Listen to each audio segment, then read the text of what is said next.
what we do given the situation of a climate crisis? Because we know that unless we do something drastic right here and right now, there will be more than 200 million climate migrants by the year 2050. And the way things are running at the official climate negotiations, we cannot really expect something substantial and something that would really address our problems at the grassroots level. What happened after Copenhagen? The leaders of this world came out with the Copenhagen Accord, which is a very dangerous and damaging political outcome. The corporations are very much all over the climate negotiation process. But we should remember that at the heart of this problem, climate crisis is a social justice issue. It is fundamentally a relationship of unequal development. But this unequal relations is not just an issue of different levels of development, but it is a relationship of unequal relations brought about by exploitation due to colonialism and neo-colonialism. And adding to the inherent injustice is the fact that it is the poor in the poor countries who are affected the most by climate change.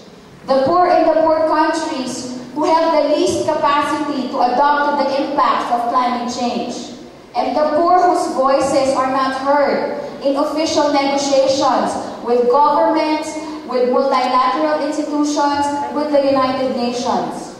So we do need to create and advance a people's agenda to address the climate crisis. The multiple crises that we are experiencing right now, food, energy, economic, financial, climate crisis. We need to appreciate the fact that all these crises are brought about and exacerbated by neoliberal globalization. This neoliberal globalization has transformed the diversified and self-reliant economies of the South and transformed it, destroyed it, to become economies dependent on capital from and access to markets in the North. This has resulted in ecological devastation and the exhaustion of our land, forest, and natural resources. The underdevelopment or poverty that we are experiencing in the South, as well as the economic and political dominance of the North, is maintained through unjust trade, through debt, through investment policies, which is made possible by institutions like the World Trade Organization, the IMF, and the World Bank.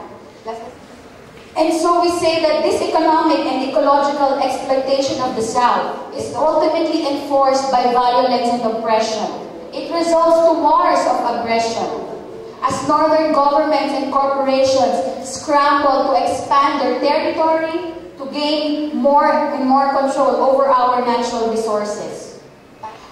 Therefore, my friends, we need to reclaim our spaces. And so we are happy that we are now here in Bolivia so we can have this exchange between peoples of the South. We are not here in Bolivia to make deals. We are here to deal with those who make deals on our behalf.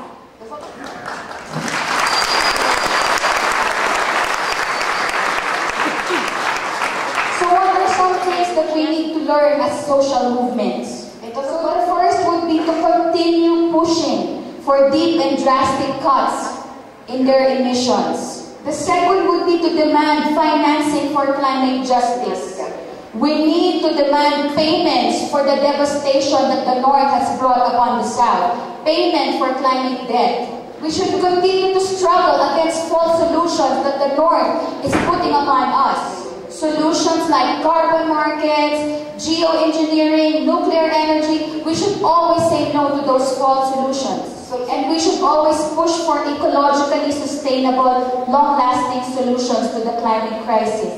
So what is important is for us to really build people's movement on climate change. So it should go beyond borders, from Asia to Africa to Latin America to North America and even to Europe. We should always try to build communities, strong communities on the ground. We should also hold governments accountable, even those governments that supposedly hold progressive agenda.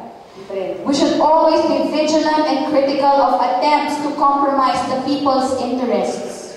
We should also need to appreciate that the struggle for climate justice should be linked with other struggles for social justice. So people's movements, campesinas, people's movements against death, women's movements should all come together and push forward our agenda for social transformation. And we should also combine what we do to criticize with positive proposals for alternatives. So with that, I would like to say that I am very happy that I am here in Bolivia right now. I bring you messages of solidarity from our members from Asia and Africa.